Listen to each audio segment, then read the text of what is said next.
mau pulang lagi di sini.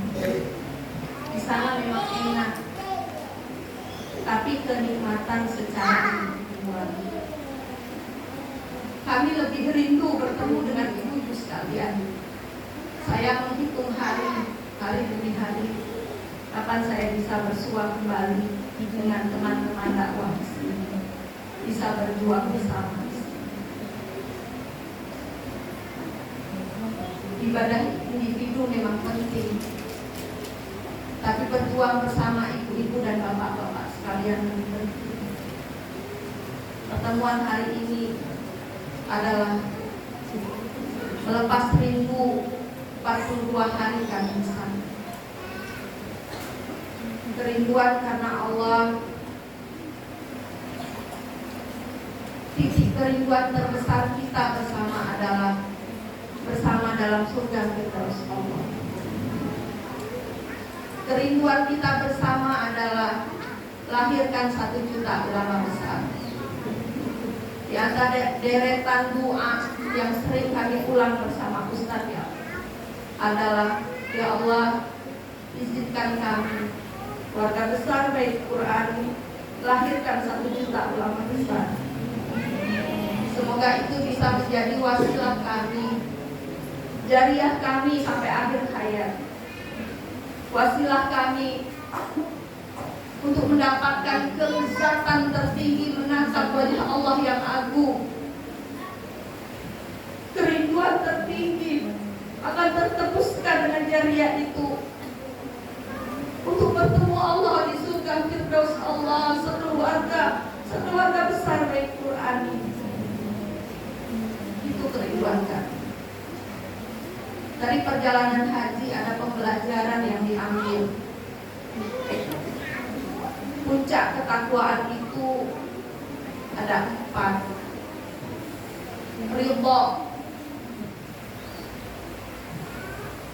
Ridho terhadap apapun yang menjadi ketentangan Allah.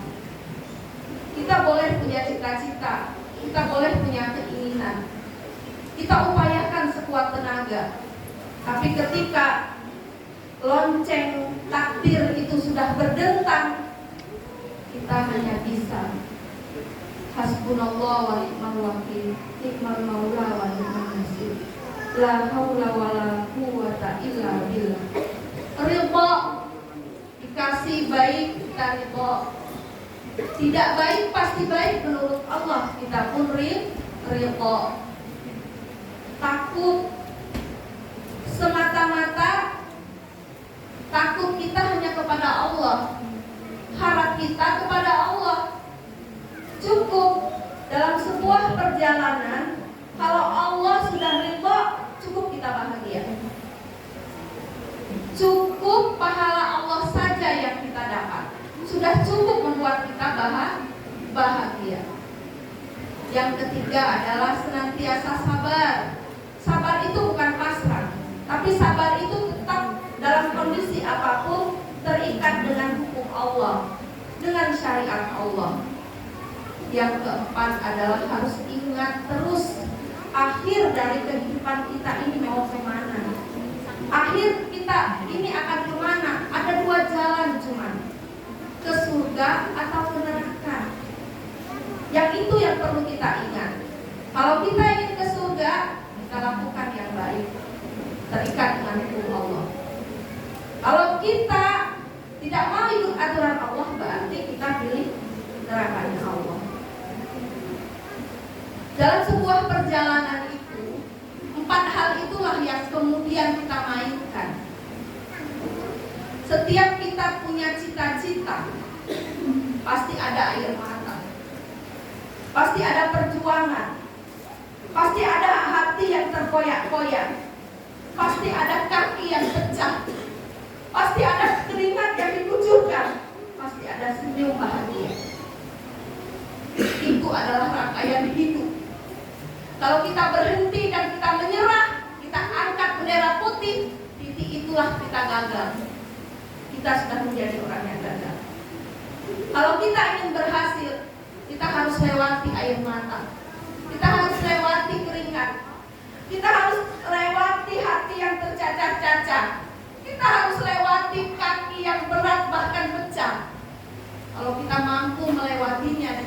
4 hal tadi, atau dengan 3 hal: ikhlas, dalam senyum, dalam tangis. Kita tetap senyum karena kita dapat ridho Allah. Dalam senyum maupun tangis, kita tetap terikat dengan syariat Allah. Cukup ambil jalan syariat Allah saja. Dalam senyum dan tangis, kita bersyukur. Tidak usah melihat apa yang akan kita dapat, tapi lihatlah apa yang telah kita dapat. Dalam sebuah perjalanan, kita tidak boleh berhenti. Terus kita harus melangkah, terus kita harus perjuangkan sampai tujuan kita tercapai. Itu tarbiyatan yang saya ambil dalam sebuah perjalanan haji. Haji kalau takut panas, kita nggak akan lumpuh. Kita harus menerobos panas itu. Haji kalau takut capek, berjalan nggak mau di tengah panas, dan kaki tidak mau lelah, tidak akan pernah sampai ya Pak Haji ya, sampai ke Jamaro tidak akan pernah. Kita harus melalui itu semua. Nah begitu juga ibu-ibu untuk menghantarkan anak-anak menjadi 1 juta ulama besar. Sama seperti saya, sama seperti Ustaz. Kita lalui semua bait Quran ini. Kita menangis bersama, kita tersenyum bersama, kita bergandengan tangan. Teruslah melangkah ikhtiar. Tapi jangan lupa, kita butuh ridhonya Allah. Maka dekatkanlah diri kepada Allah, titipkan segala harap kita kepada Allah. Ikhtiar insaniah dengan maksimal, dengan keringat kita, tapi titipkan harap kita kepada Allah. Titipkan semua cita-cita kita kepada Allah. Dengan apa? Dengan taat, patuh, dan tunduk kepada Allah. Mungkin itu sedikit oleh-oleh dari timur buat ibu-ibu semuanya. Intinya di setiap tempat yang mustajabah, mulai dari buku Mabit Imina, Multaza, awal, kami selalu berdoa, ya Allah, jadikan anak-anak ulama besar, pejuang Islam, orang kaya yang dermawan. Izinkan baik Quran, akhirkan 1 juta ulama besar. Kumpulkan kami keluarga besar baik Quran di surga Firdaus Allah. Beri kami kesehatan, beri kami ilmu, beri kami kekayaan untuk taat, untuk dakwah. Berikan kami kesempatan menatap wajah-Mu yang agung, ya Allah. Kami keluarga besar baik Quran, beri kesempatan menatap wajah-Mu yang agung, ya Allah. Wujudkan kerinduan kami untuk bertemu dengan-Mu, ya Allah. Ibu bapak sekalian, kami dan Ustaz mencintai bapak dan ibu serta anak-anak bapak dan ibu karena Allah. Ketika di Arafah itu,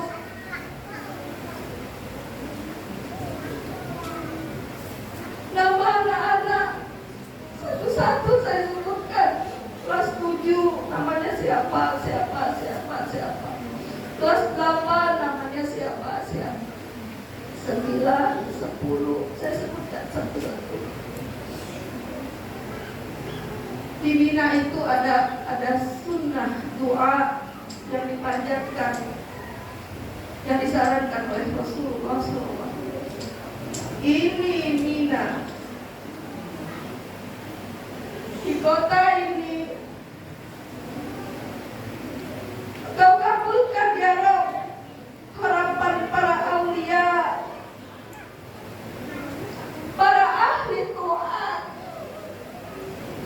Kabulkan juga ya harapan santri baik Qurani, keluarga besar baik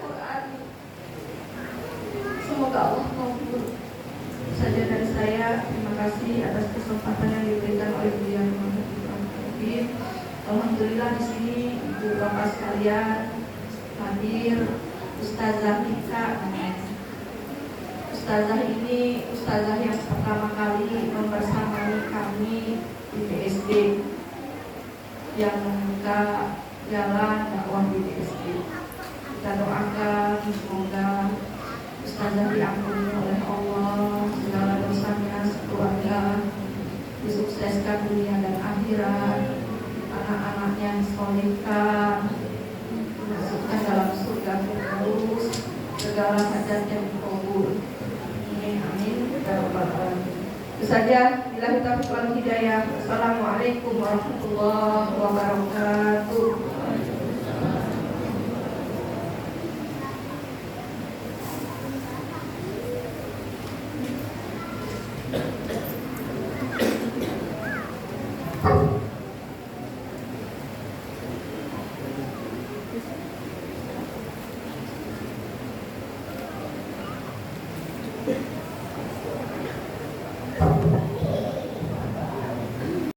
وما تفعلوا من خير يعلمه الله وتزودوا فإن خير الزاد التقوى واتقون يا أولي الألباب.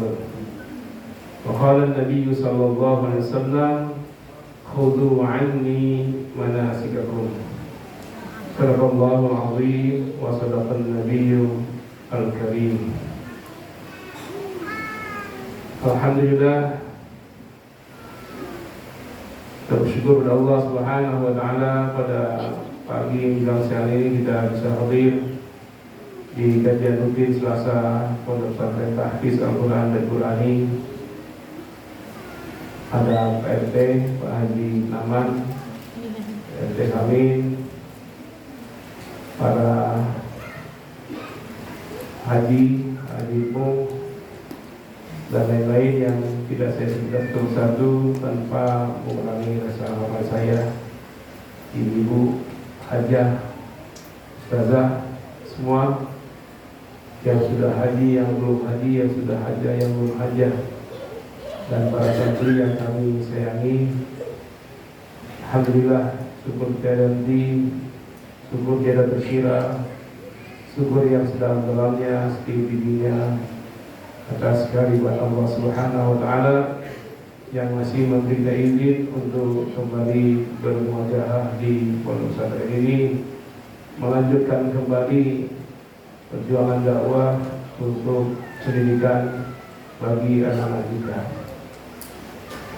Salam semoga selalu terlimpah tercurah buat diri kita, penghulu segala nabi, uswatun hasanah, suri tauladan kita, baginda tercinta Nabi Muhammad sallallahu alaihi wasallam.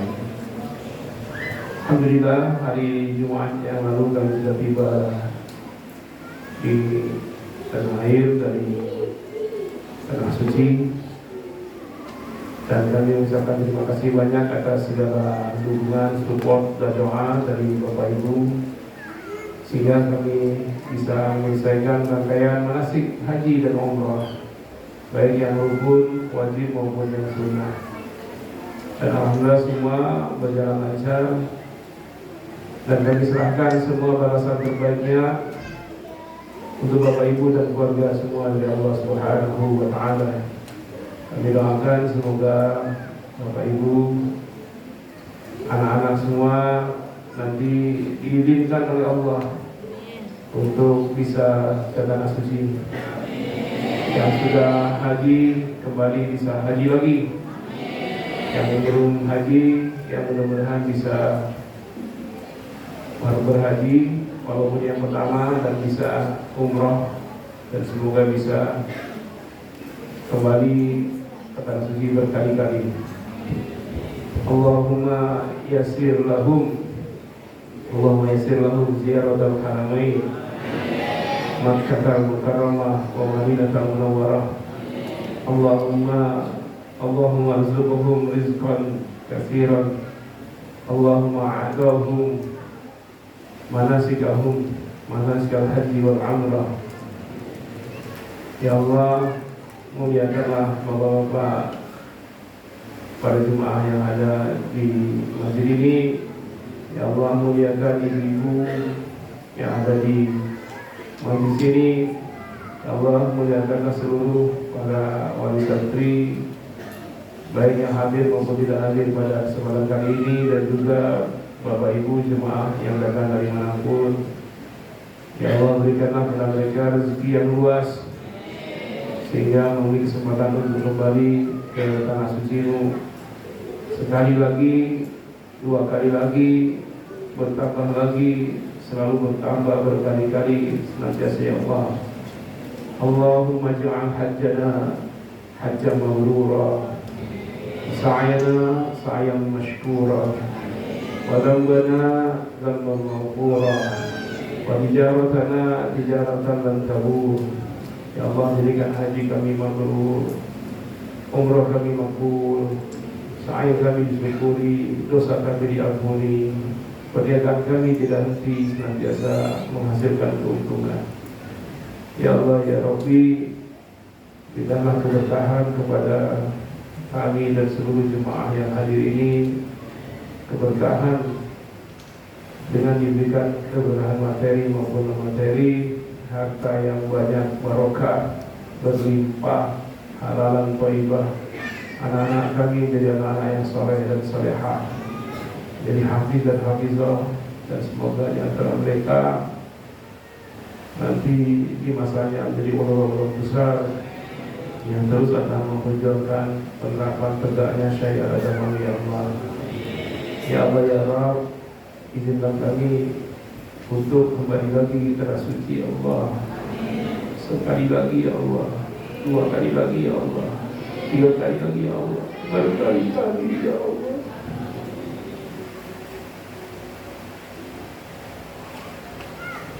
Rabbana hab lana min azwajina wa dhurriyyatina qurrata a'yun waj'alna lil muttaqina imama. Rabbana atina fid dunya hasanah wa fil akhirati hasanah wa qina adzabannar. Alhamdulillahirabbil alamin. Bapak Ibu, alhamdulillah, ya, haji ini memang puncaknya rukun Islam dan kewajibannya hanya sekali saja. Banyak pelajaran yang saya dapatkan ketika mempelajari teorinya, sungguh ketika dalam praktek sangat berbeda sekali. Sama waktu sebelum haji saya berkata bahwa haji ini ibadah fisik, ya, karena itu kita harus jaga fisik agar prima bisa melaksanakan semua rangkaian manasik, ya, mulai dari yang sunnah. Kita sudah datang sebelum masa haji itu dimulai. Ngapain selama itu? Nanti pas mulai persiapan hukum, kemudian bermalam di Muzdalifah, di Mina, Jamarat, semua itu fisik. Ternyata tidak cukup fisik, ya. Berbeda antum antara umroh dengan haji. Kita ambil contoh tawaf saja. Kalau umroh barangkali cukup dengan 30 sampai 40 menit lah, selesai. Dalam durasi 30 atau 45 menit kita bisa mutar Ka'bah 7 kali. Berarti kalau 45 menit bagi 7, setiap putaran berapa? 7 menit kurang 6 atau 7 menit. 6 menit 7 menit kita tidak terlalu banyak doa, selesai mulai bismillah, Allahu akbar, subhanallah, alhamdulillah, wa la ilaha illallah, akbar, la haula wala quwwata illa billahil aliyyil azim. Banyak salawat, kita berdoa 6 menit. Selamat datang. Masuk lagi, masuk depan. Ya. Jadi ajar bos ya. Masya Allah. Masuk lagi. Mohon maaf, ini minus saya agak ini mata saya. Masuk lagi. Ini teman saya sekaman jamaah. Dulu kan aja teman.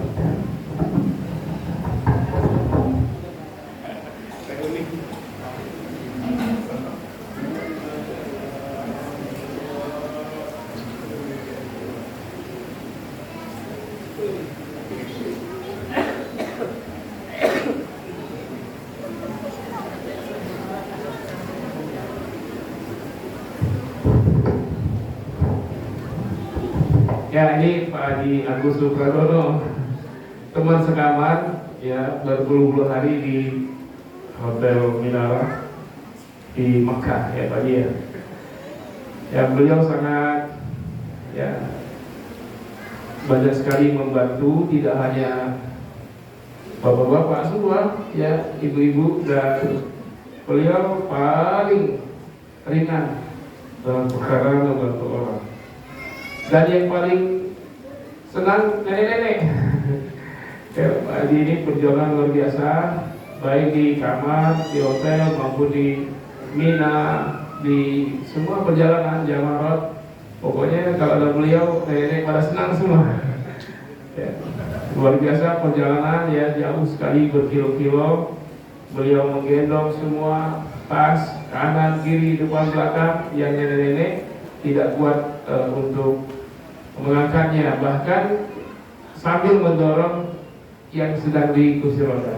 Nah, ini sebuah pelajaran juga sangat berharga sekali, bahwa haji itu tidak hanya terkait dengan hablum minallah, juga hablum minannas yang merupakan inti haji, ya.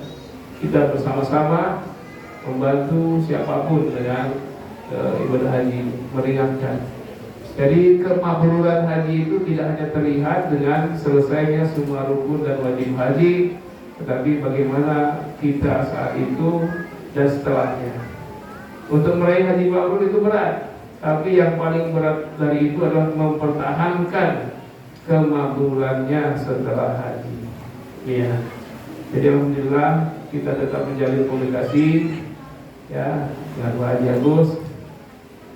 Saya lihat ragu-ragu dari dulu, karena minus saya ini nggak tepat lagi, sudah nambah, ya. Dan saya tidak tahu berapa lagi ini yang datang. Mungkin ada yang lain, ada. Ibu aja ada yang, mungkin ada ya di belakang.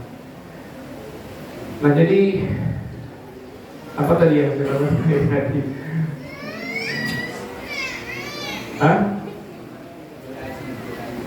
Ya, jadi ibadah haji terkait dengan hablum minallah dan hablum minannas. Kita membantu setiap siapapun yang butuh, dan ini perlu diterapkan seterusnya setelah haji.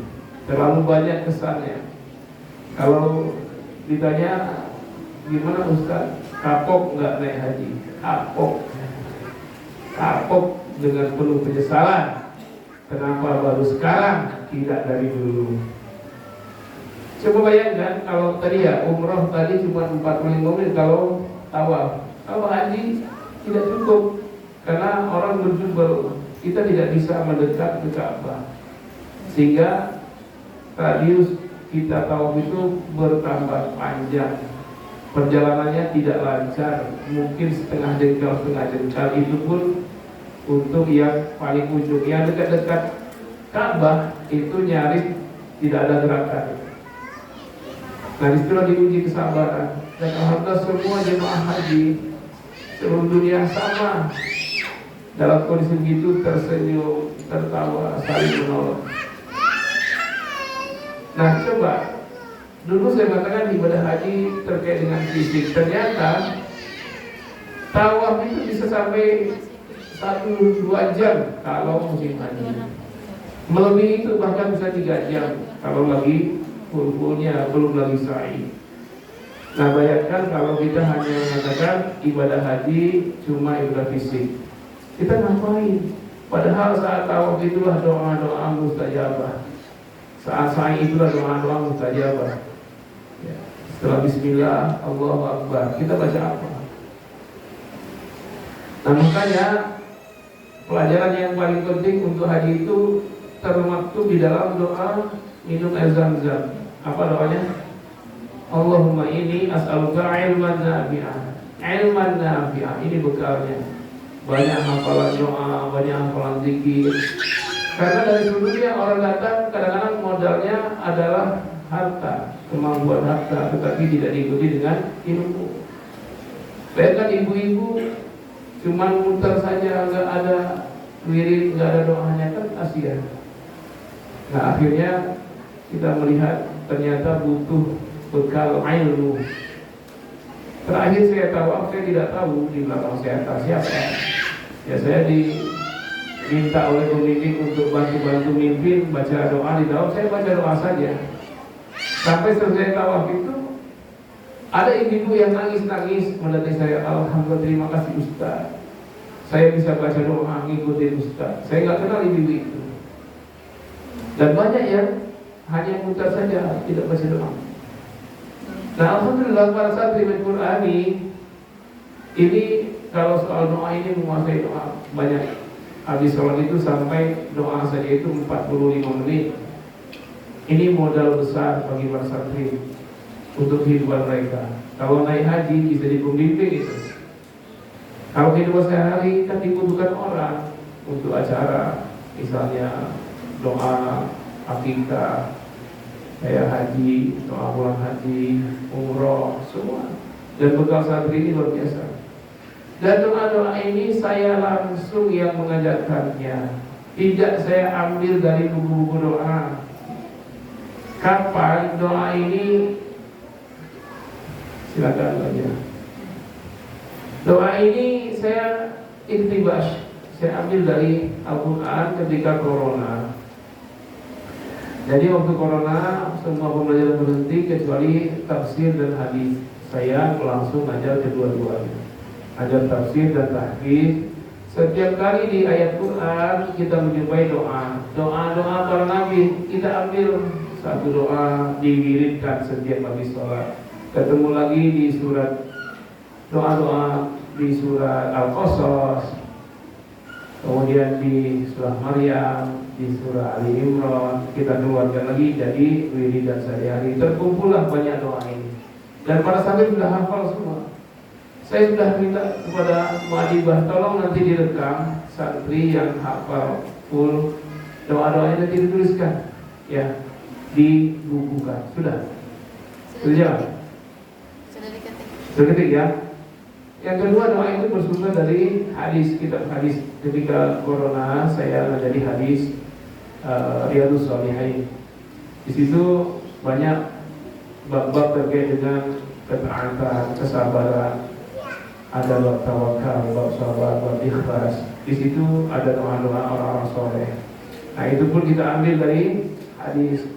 Makanya untuk kitab doa yang akan ditulis ini nanti kita tidak perlu mengambil ijazah dari ulamanya. Ini syaratnya dari mana? Kita langsung dari Al-Quran dan Sunnah. Ya kita cicil dulu semasa Corona. Dan alhamdulillah semasa Corona santri tidak ada yang dipulangkan. Semasa Corona ya, semasa Corona belum berakhir itu tidak ada satupun santri yang kena Corona. Kecuali setelah libur balik lagi itu baru ada. Nah itu bekal yang luar biasa. Jadi saya sangat ingin nanti kita membuat travel, ya travel sendiri. Karena saya merasakan kebutuhan jemaah ketika lagi tawaf, sa'i, ingin dibimbing baca doanya itu ingin dibimbing. Ketika lagi sibuk tour di bis ingin dibimbing doanya, bukan diam saja. Saya membaca itu luar biasa. Kalau satu saja jemaah apakah umroh atau haji, mereka terasa puas, pasti mereka akan punya niat untuk berangkat sekeluarga. Pasti bukan hanya karena magnet dari Ka'bah itu, tetapi juga karena keinginan kuat untuk mengajak seluruh keluarga.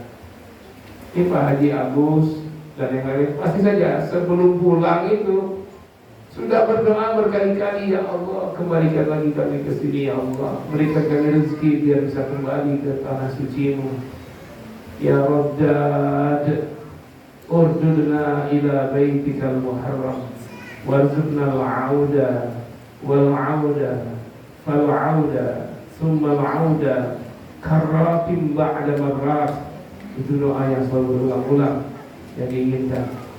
Saya termasuk yang ibu bapak ketahui kesehatannya tidak terlalu prima ya. Kemampuan saya dari dulu kuat di pesawat paling maksimal 3 jam. Paling maksimal saya ke Aceh 3 jam.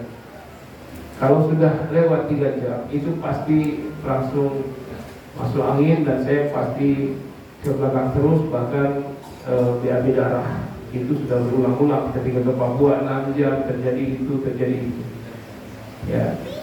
Nah, kekhawatiran itu terjadi ketika berangkat. Tapi alhamdulillah 9 jam non-stop sampai di Madinah, luar biasa, tidak masalah, semua terjaga. Jadi sebelum landing itu melihat gunung batu di Madinah itu, kiri kanan sebelum itu saya menangis berair mata. Saya sangat tidak percaya bahwa akan sampai di kota Madinah, Madinatul Rasul, Madinatul Munawwarah. Ya.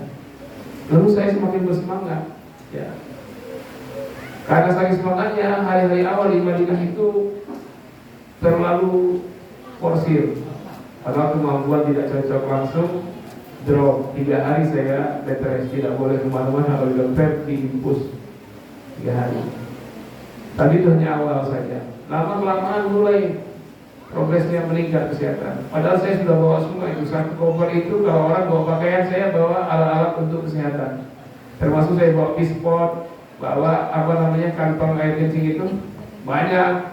Dan alhamdulillah selama musim haji satu pun tak pernah saya pakai sekalipun. Dan memang tidak boleh dipakai karena kesehatan semua. Awal dites gula darah itu 425.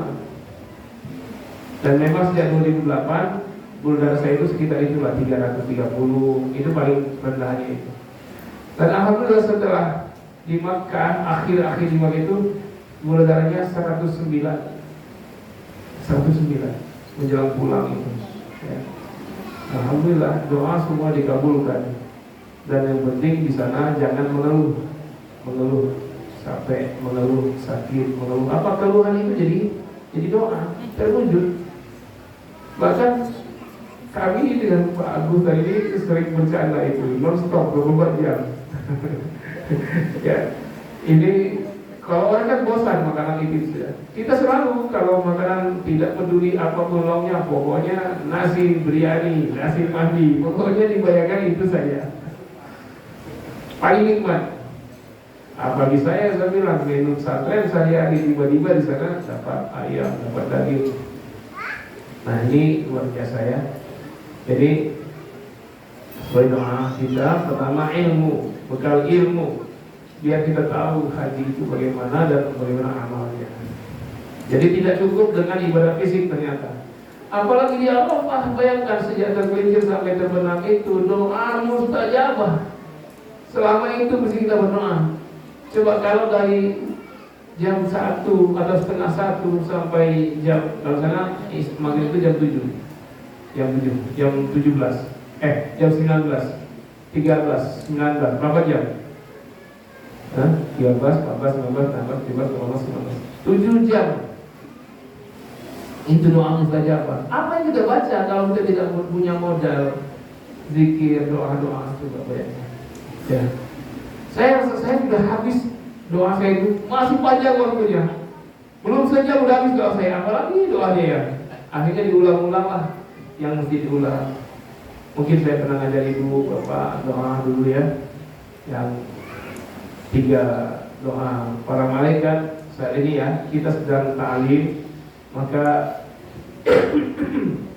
wasabiqat bisabqa wan nazi'ati gharqa, apalagi wan nasyitati nasra wasabiha bisabha fasabiqa bisabqa fal mudabbirati amra. Para malaikat turun berlomba-lomba, berbondong-bondong mereka menghadiri majelis-majelis ilmu seperti ini.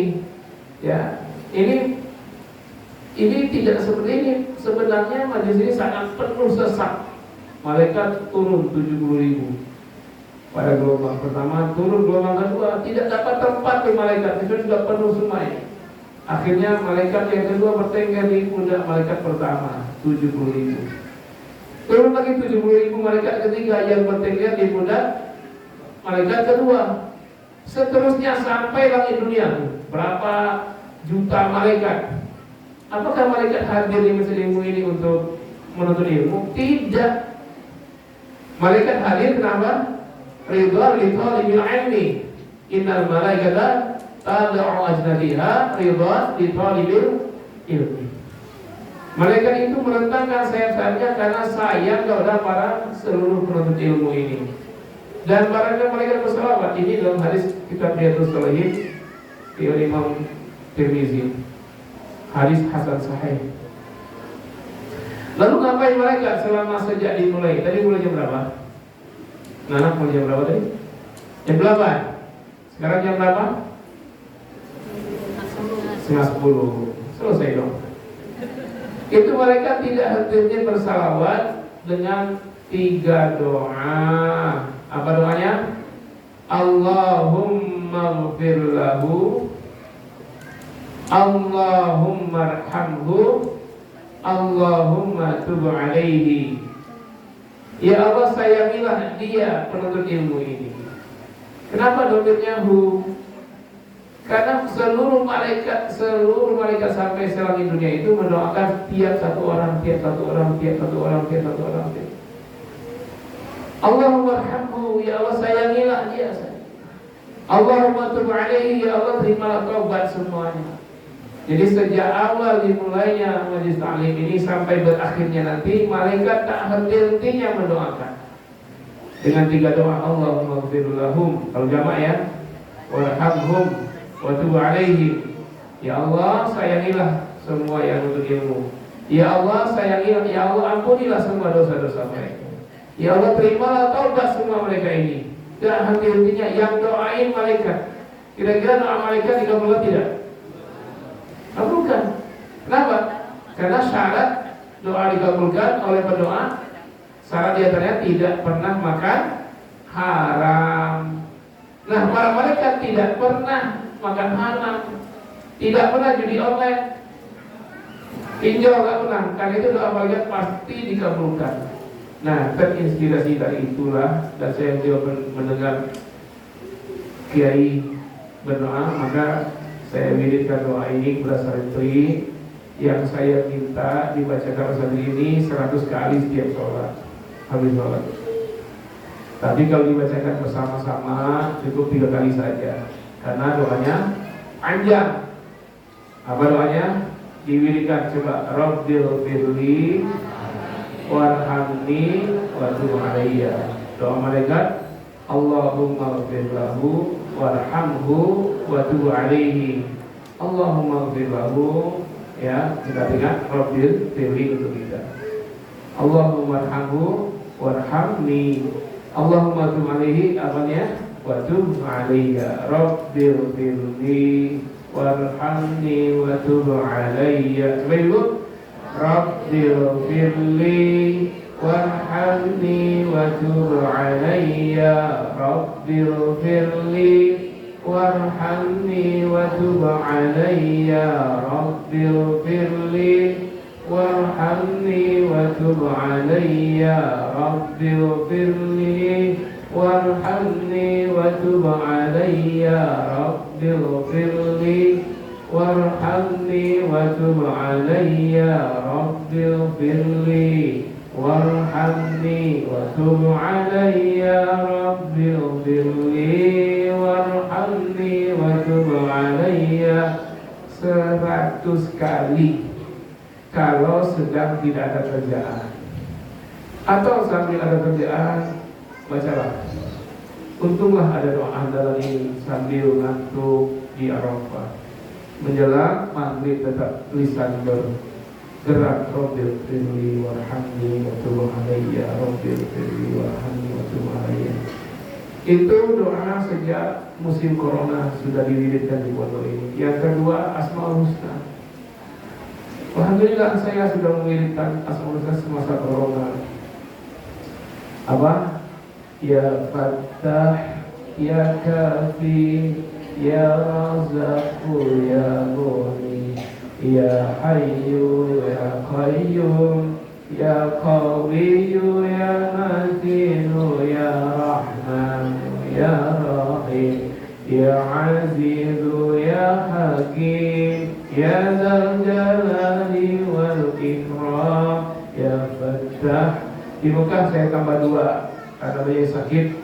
Saya tambah 2, ini tambahannya. Ya Syafi, Ya Mu'min, Ya Dzal Jalali wal Ikram. Jadi lengkapnya coba. Ya Fattahu ya Kafi ya Razzaqu ya Mughni ya Hayyu ya Qayyum ya Qawiyyu ya Matinu ya Rahmanu ya Rahim ya Azizu ya Hakim ya Syafi ya Mu'min ya Dzal Jalali wal Ikram. Saya wiridkan dulu sejak 2019. Kita memulai pembangunan masjid ini 3 lantai dengan basement dengan dana 5,2 miliar. Sejak peletakan batu pertama tanggal 19 Januari 2020. Tahu-tahunya bulan Maret Corona, semua lockdown. Dari mana mau pembangunan pondok? Kita tidak kemana-mana. Saya tidak keluar, tidak khutbah, tidak ceramah. Nah, kita mohon bahwa ya Fattah, duhai Allah yang maha membuka, yang maha memberi kemenangan. Ya Kafi yang maha cukup, yang maha sempurna. Ya Razzaq yang maha merezeki. Ya Mughni yang maha kaya mengayakan. Ya Hayy yang maha hidup. Ya Qayyum yang maha istiqomah, yang maha tegak berdiri. Ya Hayy ya Qayyum. Ya Qawi yang maha kuat. Ya Matin yang maha tegas, yang maha kokoh. Ya Aziz yang maha perkasa, ya Hakim yang maha bijaksana, ya Dzal Jalali wal Ikram yang kemuliaan keagungan yang maha dahsyat. Diwiridkan, saya tidak keluar, pembangunan pondok pesantren datang sendiri selesai hanya dalam durasi 1,5 tahun.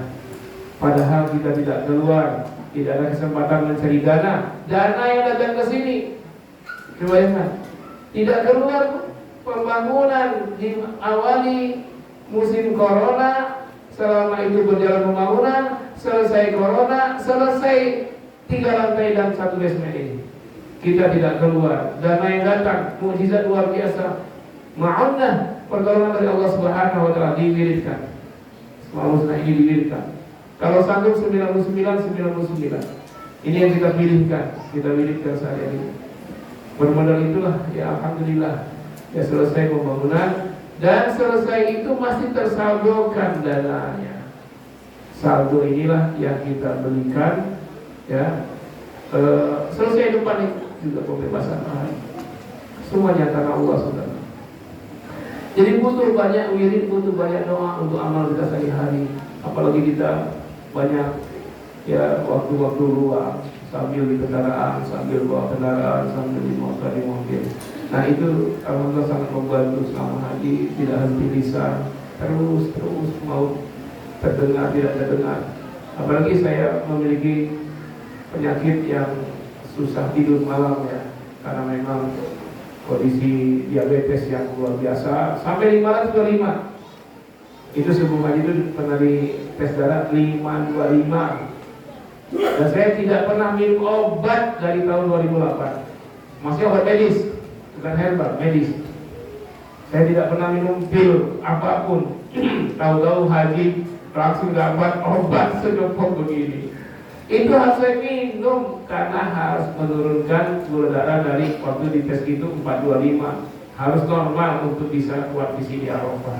Tapi justru karena tubuh saya tidak bisa kena obat, harus beradaptasi. Awal-awal obat itu saya langsung drop. Setiap minum obat itu saya capek, ngantuk, letih, nggak bisa apa-apa. Tapi lama-lama mulai stabil. Sampai sekarang saya masih minum obat. Nah ini agak sebenarnya ada sedikit menyesal, tapi ya memang harus ya. Harus. Dan memang terbukti diantaranya mungkin wasilah ya doa dan obat itu alhamdulillah sampai gula darah yang tidak pernah terjadi selama saya tahu diabetes dari tahun 2006 karena terjadi gula darah itu 109 itu belum pernah, tapi terjadi di Mekah. Dulu setiap saya tes gula darah itu yang paling rendahnya 288. Itu keadaan puasa itu. Ya, tapi alhamdulillah kemarin di Mekah itu 109. Itu sudah normal ya. Tanpa pantangan. Ini Pak Haji Agus tahu bagaimana setiap kali beliau ke bawah itu ada lantai es. Lantai es itu hanya santapan pagi, sore, siang. Terus non-stop pokoknya makan tidur ya, selama belum dimulai haji makan tidur. Nah ini diantara ya persiapan ilmu harus. Yang kedua sesuai doa minum zam-zam apa? Inna Allahumma inni as'aluka ilman nafi'an wa rizqan wasi'an. Rezeki yang berlimpah. Gak bisa, harus banyak rezeki. Memang haji panggilan Allah, siapapun bisa. Min haitsu la yahtasib. Tetapi wasilahnya harus dikejar. Harus di planning betul. Memang panggilan Allah, jangan begini pertahannya. Kalau saya daftar haji, kalau haji itu haji, nggak begitu. Buktinya kita daftar dulu. Nah daftar itu butuh dana. Ya, ibu kalau main Ramadan kan sering tuh ya dana. Itu butuh. Jadi bapak sekalian berapapun penghasilannya bagi dua, simpanlah separohnya, niatkan haji.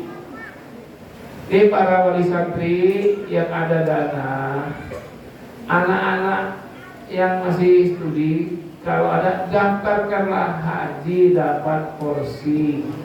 Sekarang bu nunggunya 25 tahun, 30 tahun. Sekarang umurnya 15, 3 tahun kemudian 45, masih kuat itu. Saya 48, ketahuan. Saya mau 49, kalau 2 tahun lalu saya masih kuat. Nah ini sudah banyak dropnya. Karena itu saya pengajian banyak yang saya perhitungkan. Saya minta batal karena kondisi fisik. Ini anak masih kuat, daftarkanlah sekarang. Paksain aja bu. Jadi kalau dapat, selama ini kita kasih apresiasi karyawan, ya tiap tahun ada yang umroh. Nah nanti yang dapat iriran umroh kita kasih uangnya saja untuk daftar haji dulu. Bila perlu untuk anaknya yang masih baby pun daftarkan haji. Kenapa? Karena saya melihat yang paling tersistematis itu Indonesia. Yang lain banyak dalam tanda kutip dibiarkan. 1.301 yang meninggal dunia. Ya, bagi ya. Separuhnya dari Mesir. Lebih dari separuh, 658. Hanya Mesir saja. Menjawab pertanyaan Pak Haji Ipung dulu sebelum saya berangkat, Menteri Yakut menyatakan haram haji dengan visa lain ya selain visa haji. Saya awalnya menentang vonis haram itu. Ternyata melihat indikator-indikatornya, hukum haram itu tepat. Karena hukum Islam itu berjalan sesuai dengan indikatornya. Menjual golok hukumnya mubah. Tapi ketika ada orang tawuran, haram Pak. Menyebabkan bisa luka-luka dan pembunuhan. Haji ziarah bisa apapun halal, boleh sebenarnya. Tapi kalau ada indikator yang menyebabkan ada yang terzalimi atau sampai hilang nyawa, maka ini ternyata yang dari Mesir itu banyak visa ziarah, bukan visa haji. Akibatnya banyak keterbatasan, dirazia di hotel-hotel. Bayangkan sudah dapat hotel dikeluarkan, diusir karena tidak ada visa haji. Kalau malam keluar hotel mau pulang belum nggak dapat hotel. Kalau siang bayangkan mau berteduh di mana? Berteduh saja panas, apalagi nggak berteduh. Dehidrasi. Yang kedua, tanpa visa haji tidak dapat kartu nusuk. Kartu nusuk itu untuk masuk ke Haram Arafah dan ke Haram. Ke Masjidil Haram aja nggak bisa. Bayangkan. Kita ke Mekah tidak bisa ke Haram, betapa pedihnya coba. Saya karena keterbatasan, seringkali teman-teman ke Haram, saya kepengen sekali untuk ikut. Tapi saya perhitungkan kalau saya ikut sekarang, nanti saya recovery 3 hari, nanti saya nggak bisa wukuf di Arafah, maka saya tunda-tunda keinginan saya.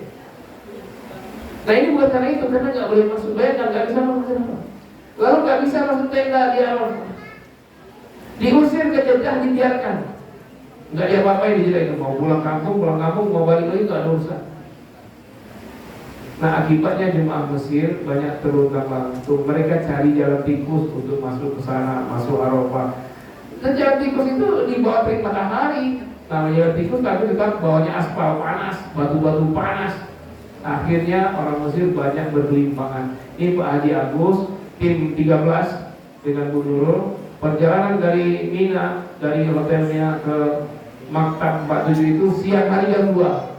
Saya tidak menyaksikan tapi beliau sebagai saksi melihat bagaimana orang kejam-kejam mati di pinggir jalan. Bahkan katanya ada yang menggedor-gedor ambulan, nggak diapa-apain oleh ambulan karena bukan bisa haji. Mati pun tidak disolatkan di Masjidil Haram. Mati setelah dibiarkan tergeletak pinggir jalan itu entah di mana disolatkan, entah di mana dikuburkan. Nah, karena itu setelah melihat indikator ini, maka jawaban baru saya nih Pak Haji, hukum haram itu menjadi tepat. Nah, kalau dulu masih bisa kucing-kucingan, sekarang lebih ketat lagi. Ada 5 yang digantungkan, 6 digantungkan di tubuh kita ini. Pertama, gantungan nentek pribadi kita, ada barcode-nya segala macam. Yang kedua, maktabnya. Yang ketiga, nusuk 3. Tambah tas paspor 4. Tambah gelang besi dari Indonesia, isinya nama kita dan nomor paspor. Tambah gelang maktab 6 Pak. Nggak cukup 6 ini bisa rahasia kita. Nah tuh, mendingan resmi sisa haji, jangan terngiang tergiur karena wah di dosa negeri cukup 150 juta. Itu kalau yang tanggung itu hati-hati ya. Kalau yang aman itu yang tidak tanggung 400 juta. Itu benar itu mungkin 1300 deh. Tapi kalau yang normalnya ya yang kita normal itu 50-an juta itu. Kalau yang mau yang the best yang 3 ke atas itu. Kalau yang 100 juta 50 ini hati-hati ini. Nanti dilepas oleh travelnya di sana nggak pernah di apa-apain, udah terluntang lantung. Mendingan yang aman. Maka saran saya dari sekarang daftarkan haji. Saya kalau ngasih pernikahan kepada pengantin baru saya sampaikan apa? Wahai pengantin baru, dengarkan juga wahai pengantin lama. Kalau ada duit jangan beli rumah dulu, jangan beli kendaraan dulu, jangan beli motor dulu, biarin kontrak. Daftar haji dulu. Setelah daftar haji kan aman. Lalu Allah kasih rezeki, nanti bisa beli motor rumah. Saya bukan mau ria, mudah-mudahan tidak ria. Waktu saya daftar haji untuk saya, istri dan ibu mertua, saya punya rekening 77 juta. Kosong habis sudah. 25 kali 3 berapa? 75. Ya kan? 77 berapa 75? 2 juta. Padahal kita masukkan rekening itu bukan 25 juta, 25 juta 500 kan? Ya kan? Berarti tambah 1,5, jadi 76,5 juta. Itu tinggal 500 ribu Pak Haji. Saya bertawakal ya Allah, pokoknya ini saya yang menghajikan pokoknya. Istri, ibu mertua. Kalau ayah mertua sudah, ayah ibu kandung sudah wafat. Saya sudah wafat maksudnya sudah haji juga. Nah, 500 ribu itu tuh apa? Tak ada siapa. Taktisnya itu rezeki itu ngalir sus kayak air buah.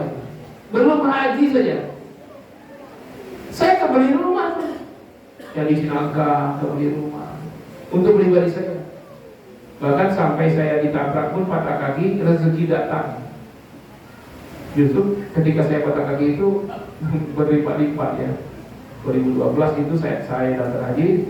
Tahun itu juga saya ditabrak dari belakang. Motor saya jatuh, kaki saya patah kayak tebu, patah tebu. Tetapi rezekinya tuh 3 bulan saya sembuh.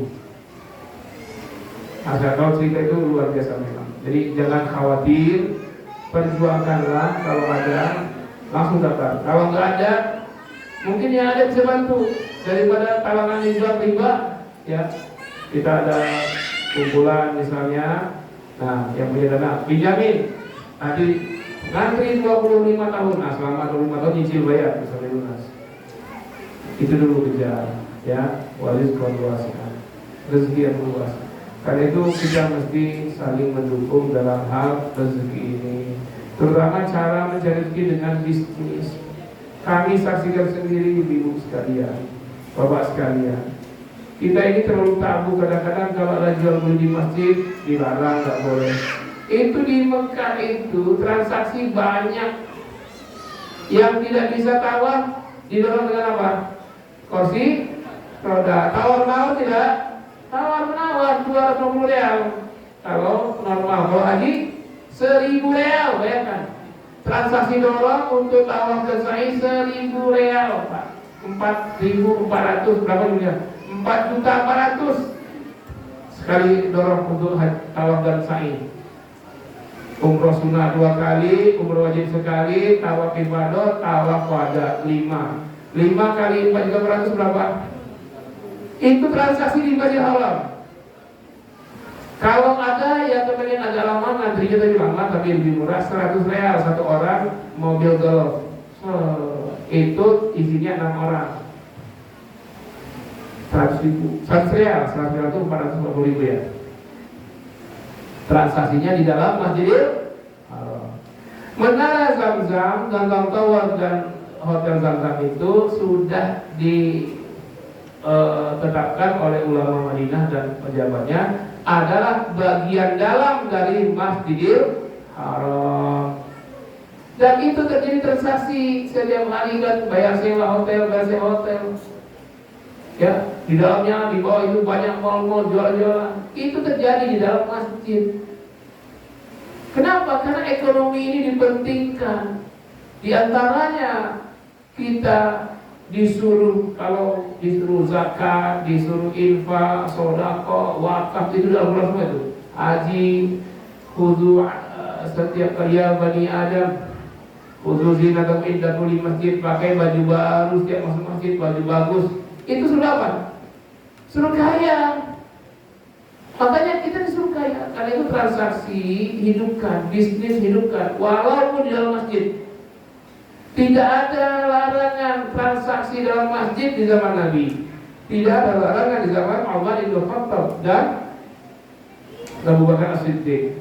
Adapun Umar bin Khattab bukan melarang, beliau hanya memindahkan karena sudah keterlaluan. Di zaman Umar ada yang masih transaksi pas azan. Umar marah tapi belum mengusir. Dibangunlah oleh Umar di samping kiri masjid pasar. Setelah selesai pasar, itu pedagang dikeluarkan, baru disuruh di luar masjid. Kalau di zaman Nabi orang berniaga di masjid, apalagi momen-momen banyak jemaah, momen tabligh akbar, momen sholat Jumat mingguan, momen Ramadan sepanjang bulan Ramadan itu rame itu. Bayangkan kita puasa, yang kayak orang kafir Yahudi, minuman Yahudi, makanan Yahudi, kurma Yahudi, pakaian made in China, baju koko made in China, sejadah made in China. Itu terjadi di Mekah juga, di transaksi sekitar Mekah itu. Kita yang naik haji, mereka yang panen. Beli peci, beli sorghum made in India, made in China, made in China. Kenapa tidak kita yang mengambil lagi ekonomi? Kalau kita mengambil ekonomi ini, maka terpenuhi semua kewajiban zakat, sodako, infak, wakaf, haji, umroh. Karena kita pegang ekonomi, bahkan siapa yang pegang ekonomi, dialah yang pegang menentukan siapa pemimpin kekuasaan. Karena itu doa, minum zam-zam. Kan kita minum zam-zam, kok doanya? Allahumma inni as'aluka ilman nafi'an wa rizqan wasi'an, rezeki yang luas, bukan hanya banyak. Kalau banyak itu ya terhitung, kalau luas itu panjang kali lebar. Luas dan dalam rezekinya banyak. Nah, jadi itu modal. Pertama ilman nafi'an, yang kedua rizqan wasi'an. Nah, ini yang saya sering kritisi, salah diartikan oleh banyak ustadz dan pengurus DKM, sampai-sampai tidak boleh dalam masjid. Padahal ayat Al-Quran surah Al-Jumu'ah, sholat Jumat, ayat 9, 10, 11, ayat terakhir, 3 ayat terakhir itu menegaskan bahwa bisnis di tangan umat. Ketika Nabi hijrah sampai ke Madinah bangun Masjid Quba. Bayangkan, Quba itu baru mu'alaf. Hari ke-8 hijrah Nabi sampai di Quba, bangun masjid. Selesai satu masjid dalam waktu 4 hari. Yang bangun masjid mu'alaf, Pak.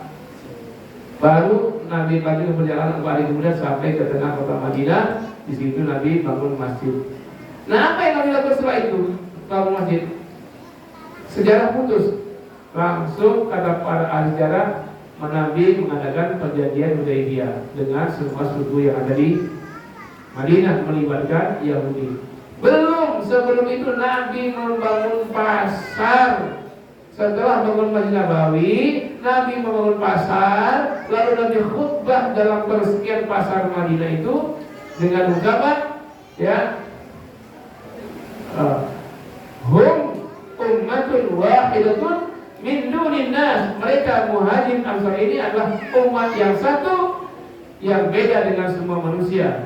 Lalu Nabi mengumumkan tidak boleh muslim berbisnis berbelanja dengan Yahudi di Madinah. Setelah itu hanya 6 bulan Nabi dan sahabat menguasai ekonomi Madinah, mengalahkan Yahudi.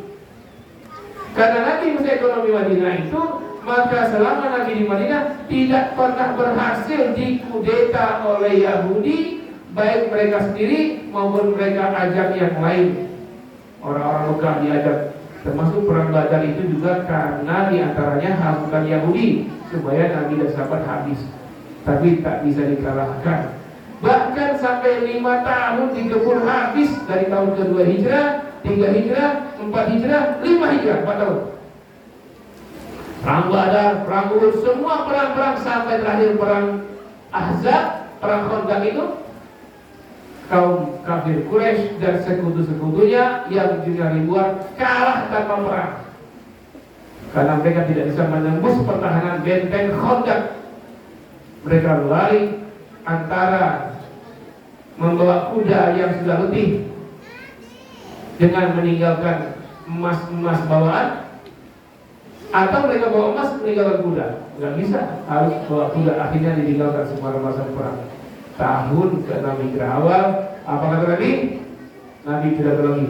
Al-an nakhruju nahzuhum.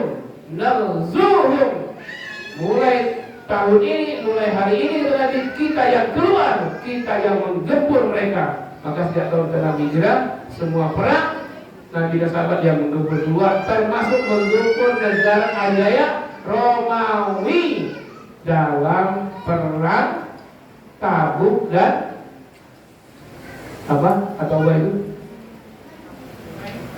Perang Hunain dan perang Tabuk. Bayangkan.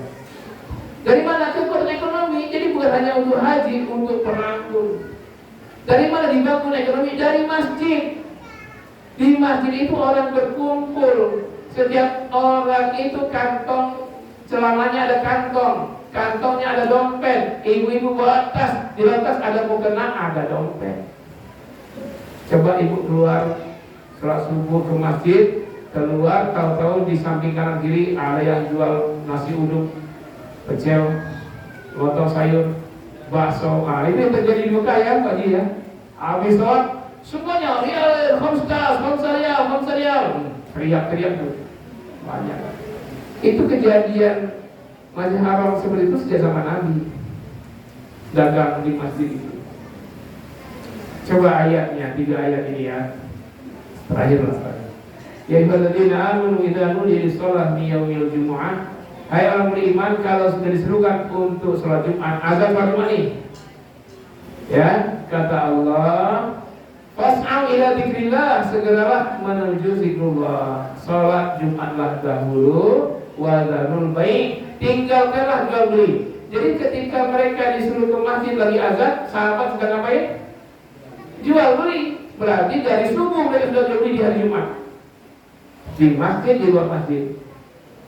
Tinggalkan jual beli kamu, tinggalkan itu sebentar, bukan tinggalkan selamanya. Dari khairul lakum in kuntum ta'lamun, itu terbaik bagi kalian jika kalian tahu. Nah, setelah sholat kata Allah, fa idza qudiyatis sholatu. Tadi sebelum sholat ya. Sebelum sholat sahabat sedang ngapain? Jual beli. Sekarang selesai sholat, fa idza qudiyatis sholatu fantashiru fil ardi. Kalau selesai sholat maka menyebarlah ke seluruh muka bumi. Ngapain kata Allah? Ya, wabtahu min fadlillah, kejarlah karunia Allah. Selesai sholat Jumat tidur, itu kita. Sahabat apa? Fa idza qudiyatis sholatu fantashiru fil ardi, menyebarlah ke muka bumi cari karunia Allah.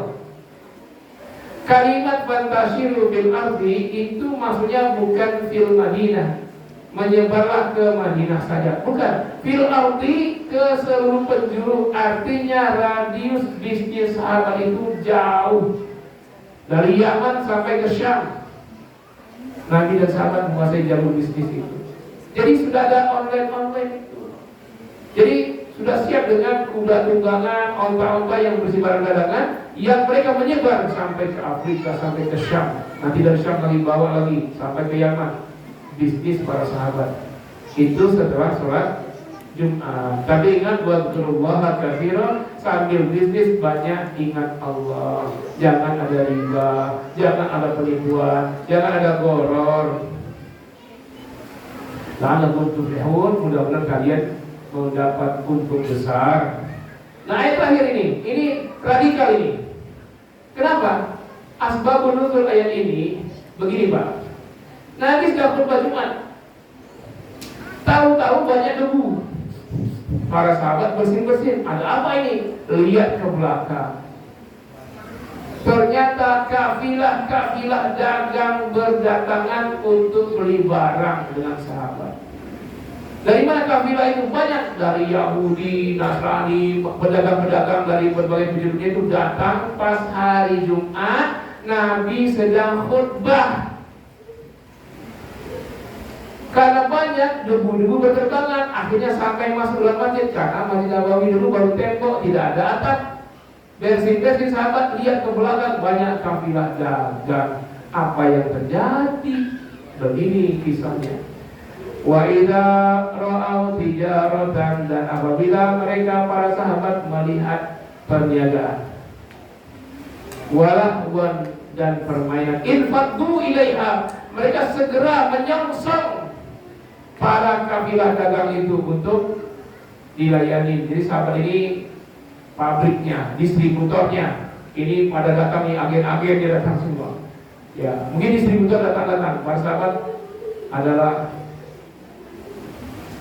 infaddu ilaiha, mereka semua menuju bisnis. Wa tarakuka qaiman, sahabat semuanya meninggal engkau sendiri ya Muhammad. Nabi dari khutbah tinggalin sahabat semua, kosong masjid. Karena semua sahabat orang Padang, pandai dagang, keluar. Akhirnya dari sudah khutbah tinggal berdiri sendiri. Wa tarakuka qaima, mereka tinggal engkau ya Muhammad berdiri sendiri. Tinggallah wahai tembok-tembok masjid, ma'asyiral jemaah Jumat, para dinding-dinding. Coba bayangkan kalau kantong datang ontas sebagai sebelah belakang sebelah atas itu dipenuhi, makan waktu berapa lama? Belum lagi tawar penawarnya, 1 jam 2 jam Nabi menunggu. Apa Nabi melarang, marah-marah? Tidak. Sampai sahabat kelar bisnis dengan Yahudi, mereka masuk lagi masjid dengan kantong-kantong penuh dinar dan dirham. Masuk masjid membawa dinar yang besar, dirham yang besar. Baru Nabi lanjutkan khutbah. Sah, sholat Jumat mereka sah. Cuman memang waktunya tidak tepat. Bukan mereka menyengaja, karena para pedagang yang datang. Karena rezeki ini jangan dilewatkan. Tapi ingat, setelah dapat rezeki, dinar, dirham penuh di tas, di kantong, jangan kemana-mana, balik lagi masuk masjid. Nah ini masalahnya, ketika pinggang udah penuh, dia penuhin Hawaii, Bali, bukan di masjid, itu kelirunya situ. Nah kalau ini enggak, masuk masjid lagi sahabat. Apalagi lagi setelah pegang masuk semua, qul ma indallahi khairum minal lahwi wa tijarah. Katakan ya Muhammad, apa yang ada di sisi Allah itu lebih baik daripada bisnis dan perniagaan. Maksudnya apa? Kalian sudah dapat hasil bisnis, Allah masih siapkan lagi rezeki berlimpah untuk kalian. Wallahu khairur raziqin. Allah lah pemberi rezeki terbaik. Jadi disuruh kaya, Bu. Coba kalau ibu-ibu suaminya ngasih uang belanja sebulan 30 hari. Tiap hari ngasih. Ya, kalau di total ya ibu gak usah banyak tuntutan lah. Kalau suami ibu ngasih rezeki nafkah sebulan 300 juta, terima saja Bu, gak usah ngomel. Diam aja, gak ada yang amin ini. Coba kalau 300 juta sebulan, ibu bisa umroh tiap bulan, bisa haji. Jangankan yang reguler, yang haji plus, ONH plus pun bisa kan? Tidak usah nunggu lagi 400 juta. Cukup 2 bulan nabung uang belanja bisa haji plus. Nah ini semua isyarat menyuruh kita orang kaya, miskin, orang muslim ini kaya. Nah ini persiapan haji. Karena banyak yang mungkin tidak bisa ini, dia badal, bayar orang, bayar dorong, bayar ini, itu untuk mensukseskan ibadah haji ya. Ini dari mana coba kalau kita tidak kaya? Nah, yang ketiga, setelah yang pertama ilmu al-ilman nafi'ah wal tawasiyah wa shifaa min kulli da'in wa saqamin, dan kesembuhan dari semua macam penyakit, jadi sehat. Jadi ilmu, harta, sehat. Inilah yang istiqamah itu. Walillahi 'alan nas hajjul baiti man istata'a ilaihi sabila. Dan kepada manusia Allah wajibkan haji bagi yang mampu. Yang mampu itu 3 itu, mampu ilmu, mampu harta, mampu kesehatan fisik. Nah ada yang mampu harta, tidak mampu ilmu, mampu fisik. Ada yang tidak mampu fisik, mampu ilmu, mampu harta. Kadang-kadang cuma 2 dari 3 ini. Nah ketiga-tiganya kita siapkan. Kalau kemampuan harta, tidak hanya terkait haji, terkait dengan zakat, infak, sedekah, berbuat baik. Bayangkan di tanah haram seluruh pahala dilipat gandakan, 1 kali sholat sama dengan 100.000 kali sholat. Para ulama mengijtihad selain sholat juga sama. Sekali sedekah di sana seperti 100.000 kali sedekah di tempat lain selain tanah suci haram. Nah, bayangkan kalau kita siap semua ya, siap harta, siap ilmu, siap fisik. Fisiknya terus ibadah 5 waktu di Masjidil Haram, tidak henti. Hartanya dari haram itu Pak, banyak sekali itu. Tempat tidak untuk sedekah. Yang kebersihan Masjidil Haram itu kabarnya yang karyawan kebersihan di Masjid Haram An-Nabawi, Masjid Nabawi 4.000 lebih. Yang di Masjid Haram Al-Makki Mekah 8.000 lebih. Rata-rata gajinya itu hanya 2,5 juta kalau di Indonesia kan. Berapa? 600 real, 700 real sampai 1 real. Kali 4 2.800.000. Nah kita sangat wajar bersedekah kepada mereka itu. Nah karena itu siapkan, kalau umroh haji siapkan sedekah. Uang Jokowi pun berlaku, nah, Jokowi namanya, uang rupiah. Jokowi mereka terima. Nah itu dilipat gandakan 100.000 kali. Nolong orang 100.000 kali pahalanya. Nyiapin makan para jemaah juga Ustaz Agus paling banyak Pak Haji. Jadi pahalanya sebanyak butiran nasi itu dikali 100.000 kali. Bayangkan luar biasa. Pokoknya mesin pahala itu tak henti-hentinya di Mekah ini. Nah ini perlu persiapan ketiga-tiganya itu istiqomah. Ilmu, harta, kesehatan. Nah karena itu siapa saja yang mau haji sekarang persiapkan kembali saat ini. kita bangun ekonomi, kita berjamaah sekarang, ya. Jangan berjamaah ketika sholat dan pengajian saja. Juga bisnis, saya kali coba didata, jemaah didata, nama siapa, alamat di mana, bisnisnya apa, nomor teleponnya berapa. Nama si Ahmad, alamat si Berat Molek, bisnisnya gas dan galon. Terus nanti siapa yang mau butuh bisnis gas ke Pak Ahmad. Nanti bengkel motor ke teman kita ini. Itulah fungsi kita berjamaah. Biar beredar ekonomi antar kita saja. Ini kita berjamaah servis motor ke Cina, beli beras di gudang Cina. Apa lagi? Beli produk makanan buatan Yahudi. McD, makan dikit bayar mahal. Ya, itu sihir itu. Kopi, apa namanya? Kalau kopinya Starbucks. Starbucks itu 72.000, 85.000 kalau kemasan yang ada tangkainya. Kopi sesendok tambah gula tambah air berapa itu modalnya? Kopi berapa sendok? Gula sendok berapa? Tambah air panas berapa? Cupnya berapa? Paling totalnya 1.000 ya. Tapi bisa 80.000 itu dari mana Pak? Kalau bukan karena sihir. Disihir. Coba kalau Starbucks yang lenteng-lenteng itu, Starbucks 3.000, 4.000 lebih enak lah itu. Ya, yang kapal api lovers, tahu sekali itu. Starbucks itu disihir gitu. McD sekali ayam ditepungin doang tambah nasi putih kasih saus berapa? 50.000 ya? Lebih? Pura-pura nggak tahu.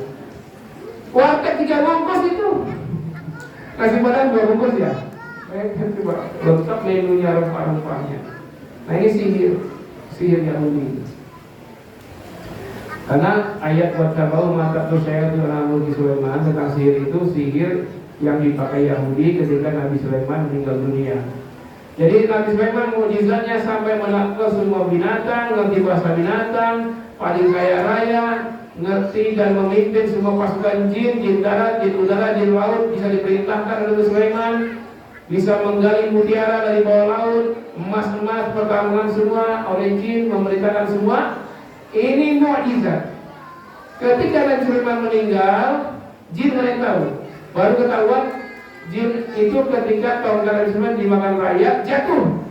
Telah mati, telah meninggal. Padahal meninggalnya Nabi Sulaiman itu sudah 5 tahun sebelumnya. Jin-jin pernah ketipu. Waduh, kita kerja 5 tahun, ternyata Sulaiman sudah meninggal. Dikirain masih diawasi Nabi Sulaiman. Akhirnya mereka bikin fitnah. Ketika Nabi Sulaiman wafat, dibikinlah mantra-mantra ditaruh di tempat Nabi Sulaiman sering berduduk atau berdiri. Nanti dia sebarkanlah ini bacaan Sulaiman sehingga dia menguasai jin, dia kaya raya. Itulah awal sihir yang dikolaborasikan oleh jin kepada orang Yahudi. Nah sampai sekarang Yahudi menguasai dunia dengan sihirnya itu. Apa bukan sihir coba Pak? Membantai puluhan ribu anak-anak di bom. Dunia bisu, diam semua. Ada yang bersuara saja. Anak-anak di bom, ibu-ibu, rumah sakit, masjid, gereja di bom oleh Yahudi. Kau dunia diam saja. Kena sihir. Ini namanya fitnatul Masihid Dajjal. Fitnah Dajjal lewat tangan-tangan orang Yahudi. Sihir Pak, sihir. Sekarang sudah memerangi Libanon, akan dibikin seperti Gaza. Orang tidak berpikir nanti selesai Libanon dihabisin kayak Gaza, Mesir pula. Lagi-lagi cuma demo bersuara, hentikan, wahai Israel, hentikan, hentikan.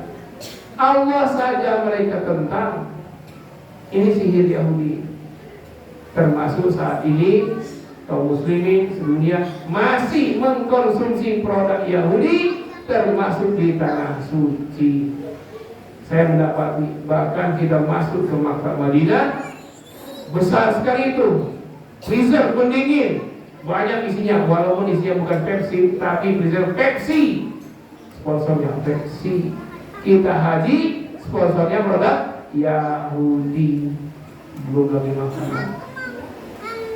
Bagaimana kita mau haji dengan bisnis kita? Ya, coba sekarang ibu belanjanya di warung tetangga atau di Alfa. Itu saja sudah indikator ya.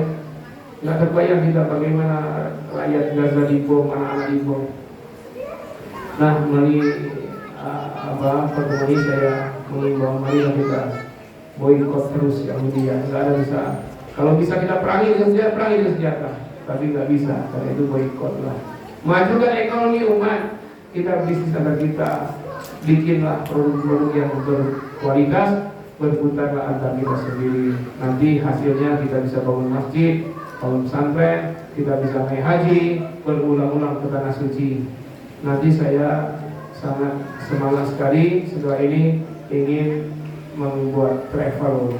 Mungkin pertama kita akan belajar menggandeng dulu travel abang saya. Mungkin nanti saya sudah siap ini jadi pembimbing pun saya siap. Kalau dulu saya nolak-nolak. Sudah 5 travel minta saya jadi pembimbing, alasan kesehatan saya menolak selama ini. Tapi ternyata saya tidak sakit sampai di Mekah, makin sehat. Karena itu saya siap saja. Oh, ada menit 3 ya? Ya. Oke, waktu 15 menit lagi karena santri akan bagi raport. Ada 15 menit yang mau nanya silakan.